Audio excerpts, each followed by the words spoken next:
Buenas tardes, gracias por la invitación, por la tremenda organización y el trabajo que hay detrás de esto.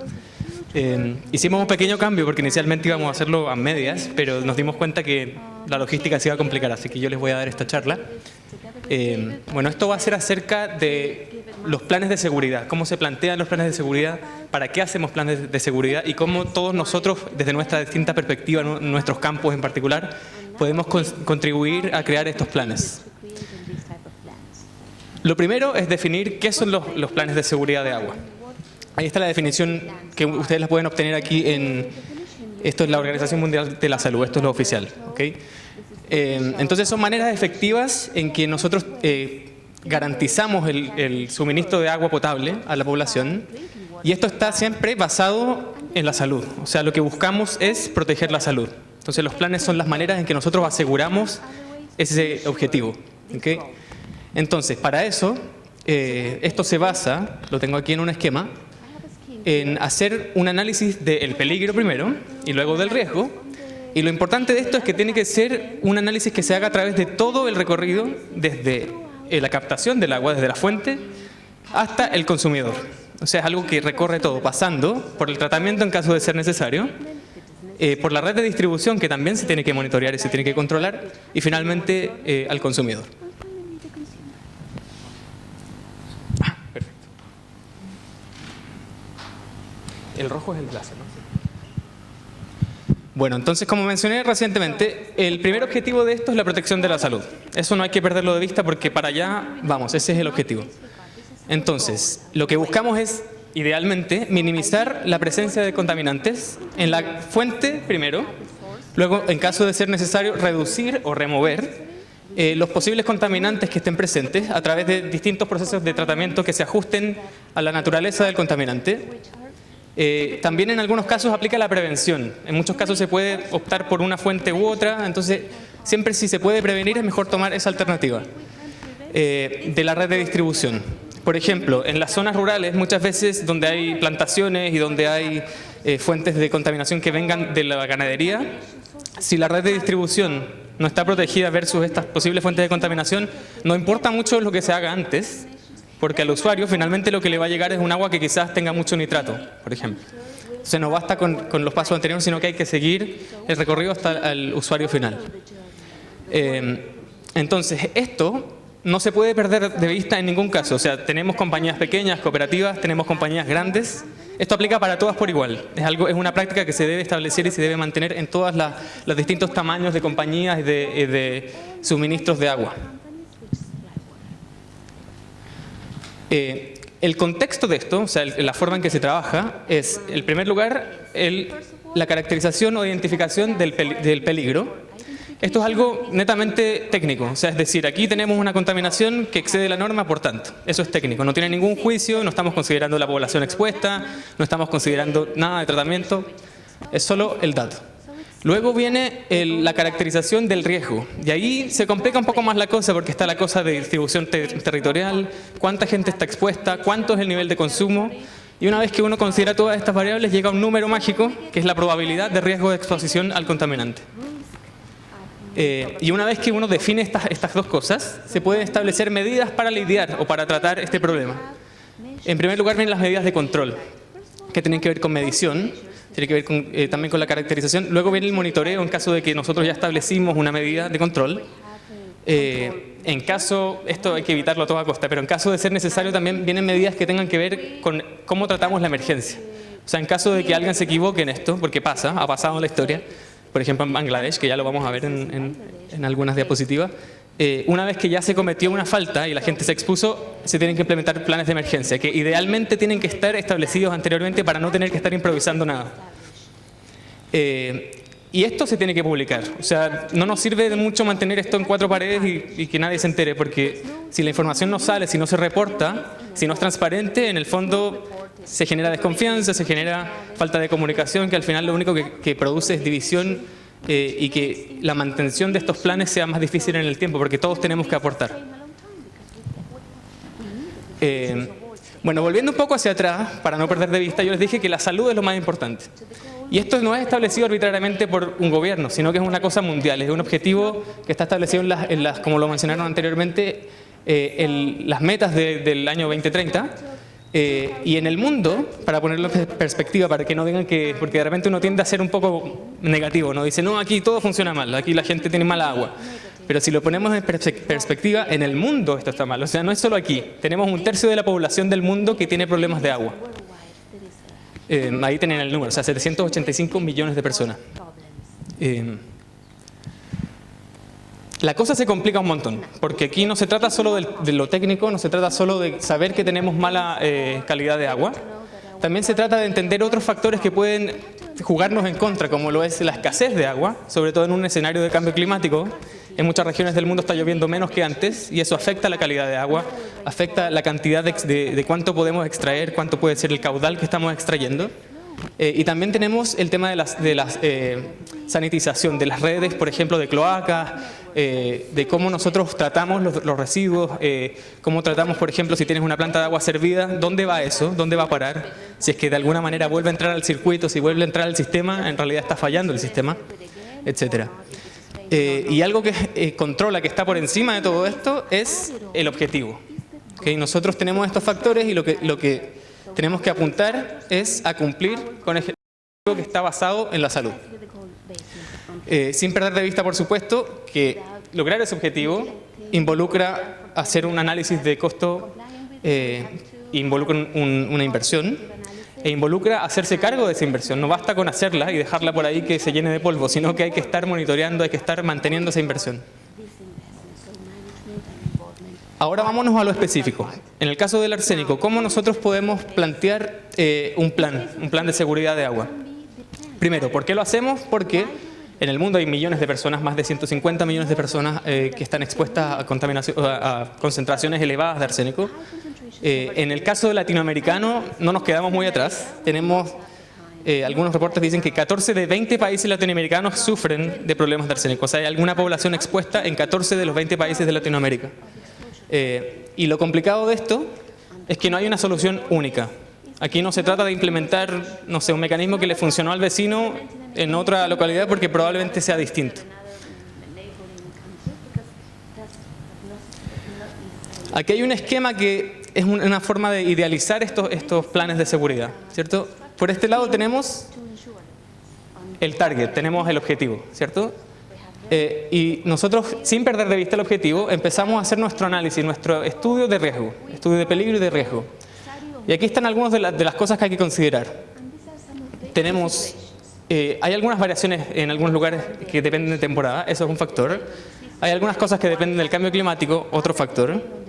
Tenemos que hacer un análisis probabilístico haciendo uso de distintas herramientas, distintos conocimientos. Por eso a mí me parece increíble que estén todos aquí desde su perspectiva de biología, desde geología, de sociología también, porque en el fondo todas esas cosas hay que considerarlas como factores, porque esto es un problema multifactorial.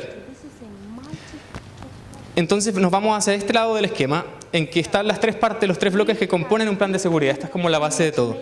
En el primer caso tenemos lo que tiene que ver con lo técnico, con establecer y con hacer la definición del problema. Entonces se identifica el problema, se establece un control del problema y se dice, ok, esta medida va a resolver el problema. Una vez que eso se define, se pasa a la parte del monitoreo. Entonces ahí se establece si es que esta medida está cumpliendo con el objetivo y está cumpliendo específicamente con la meta que se estableció en términos de salud. Y luego viene la evaluación y viene la comunicación. O sea, lo que hay que hacer ahí es plantearse si es que esto está funcionando, comunicarse que funcionó, cuáles son las conclusiones y cuáles son los posibles cambios. Si es que hay cambios, hay que volver a replantearse esto y empezar a hacer el nuevo análisis, porque las condiciones lamentablemente no son fijas, siempre están las cosas evolucionando, sobre todo en sistemas que tienen que ver con, por ejemplo, niveles cambiantes de agua subterránea, donde a veces el nivel puede que sea oxidante y puede que en otros momentos sea reductor. Entonces estos planes a veces tienen que irse replanteando a medida que las cosas cambian. Y bueno, por último tenemos también otras cosas que en el caso del agua no las consideramos, pero al final, para cumplir con las metas de salud, también tenemos que meterlas en la ecuación que tiene que ver con la alimentación y otros factores que contribuyen a la exposición de arsénico. Esto a modo de resumen. Entonces tenemos algunas cosas que nos impulsan a llevar a cabo estos planes de seguridad. Esos son los drivers. Entonces el primero es la regla, o sea, la normativa, para proteger la salud. En algunos casos, y esto a mí me parece cuestionable, pero evitar multas, que eso para muchas empresas ese es el motivo. Tenemos también la necesidad de la gente de tener un sistema que cumpla con sus expectativas y que cumpla con el precio que están pagando también. Tenemos aumentar el beneficio económico. Y también hay una cosa moral aquí que tiene que ver con el derecho humano, ¿cierto? Con que se establece que el derecho a agua segura es una de las cosas básicas y que a todos nos debería importar. Y por el otro lado tenemos las barreras, que son las cosas que no podemos perder de vista, porque finalmente es lo que nos va a llevar en el fondo nos va a impulsar a tomar una decisión versus otra opción. Entonces tenemos el costo-beneficio. En algunos casos, por ejemplo, que mencionaban ahí las comunidades rurales, tenemos la falta de conocimiento. En algunos casos tenemos los recursos limitados, que son en todas partes, pero en algunos casos tenemos dos alternativas. Entonces, en general, se va a optar por la más económica, la más barata, y a veces la más barata no es la mejor. Y bueno, tenemos la innovación y tenemos también lo que pone acá el status quo, que a veces no se busca cambiar la situación porque funciona. Entonces, ¿para qué cambiarlo si es que estamos todos bien con eso? Pero esas son las barreras que dentro del tema del plan de seguridad hay que considerar. Entonces, con todo esto en la mente, tenemos que usar un criterio para decidir y tomar decisiones, ¿cierto? Tenemos esta triada aquí de cosas que hay que considerar. Primero, regulación, el tema socioeconómico, el tema de innovación y tecnología. Entonces, en el caso de lo técnico, que tiene que ver con esta parte, hay varios factores que tienen que ver con cómo implementamos estas medidas en la base geoquímica, en la base de los requerimientos de energía y acceso, en los materiales que existen, en la complejidad del problema, etc. En el caso de lo socioeconómico, no solo está el costo de implementar, sino el costo de mantener. Tenemos el marco regulatorio, que en algunos casos, en algunos lugares del mundo, en las empresas se exige un número y en pequeñas comunidades se exige otro número. O sea, el marco regulatorio a veces es flexible dependiendo de la capacidad técnica también. Perfecto. Y tenemos los usuarios del final, que también es una parte que no hay que perder de vista. Entonces, esta es una forma de verlo, como una caja de herramientas donde están todas estas variables que hay que considerar. En el caso del arsénico hay distintas formas de remediación que ya vimos hoy día, así que no voy a perder tiempo en esto. Y vamos a el tema de los ejemplos, de cómo se hace esto en otros lugares del mundo, cómo lo han resuelto, entre comillas. Por ejemplo, en Bangladesh, que es el caso más masivo de contaminación y intoxicación de la población por arsénico, tenemos que la gente lo primero que hizo, cuando se dieron cuenta del problema, fue evitar usar los pozos contaminados. O sea, si es posible, elegir otra fuente. Entonces se marcaron los pozos así en rojo y la gente empezó si tenía la opción, a usar los pozos que estaban marcados con verde. Porque la prioridad en el fondo es evitar la exposición al contaminante. Esa es la primera prioridad. Y después se empezaron a implementar algunas medidas como de mitigación o de tratamiento, en este caso, como lo que tiene que ver con uso de floculantes y de filtración, etc. Los problemas que se enfrenta la gente en Bangladesh, en primer lugar, es el tema de la escala del problema, porque afecta a una gran porción del país, el tema socioeconómico y las variaciones estacionales. En el caso de Camboya, la primera alternativa también fue cambiar el tipo de fuente. Ahí llueve, entonces de repente cuando tienen la opción almacenan agua de lluvia y usan esa, pero cuando se acaba tienen que usar el agua subterránea y ahí empieza el problema nuevamente. Y lo que han intentado hacer ellos con estos métodos de tratamiento son distintas tecnologías e innovaciones que se aplican, y está el ejemplo del uso de reverse osmosis con oxidación y uso del ozono para eso. Y también se han encontrado con barreras que están en todas partes, que tienen que ver con lo socioeconómico, con la falta de monitoreo, falta de conocimiento. En India, caso similar, usan el método de reverse osmosis, también la filtración. Acá hay algunos ejemplos de filtro. Y en este caso, el acceso es un problema porque las comunidades en algunos lugares tienen menos recursos que en otros, algunas están más aisladas que otras, entonces ese tema es complicado. Tampoco, como lo decían acá, el manejo de los residuos cuando se usan estas tecnologías de filtración tampoco está muy claro, entonces eso también a veces genera rechazo y desconfianza en el sistema. En el caso de Chile, en algunas comunidades que están aisladas, donde el sistema es abastecido a través del sistema de agua potable rural, se han implementado estos filtros que es una forma de centralizar el tratamiento de agua y llevarla después a través de camiones aljibe a las distintas comunidades que están en valles súper aislados. Aquí se implementó la reverse osmosis también. El problema de este sistema es que depende de este señor que está ahí. Si ese señor se enferma, la planta se cierra. y además que el camión hace un viaje diario. Entonces se demora un montón y si le pasa algo al camión, la gente se queda sin agua. La última parte de esto es verificar si lo que estamos haciendo funciona. Entonces el tema del monitoreo, el tema de seguir evaluando a través de quizás herramientas simples como test en terreno, o etcétera, si es que esto funciona, y hacerlo periódicamente y establecer un plan de monitoreo. Y para terminar, entonces sabemos que los planes son importantes para que nosotros podamos asegurar el acceso al agua, que está limpia, el agua segura en términos de salud. Y esto tiene que cubrir la cadena completa desde la fuente hasta el consumidor.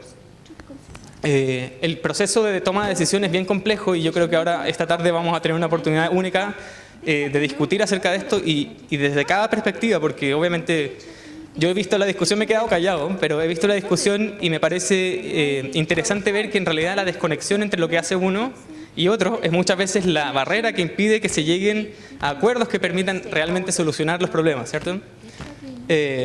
Y bueno, esto es algo terrible pero real. No hay una única solución.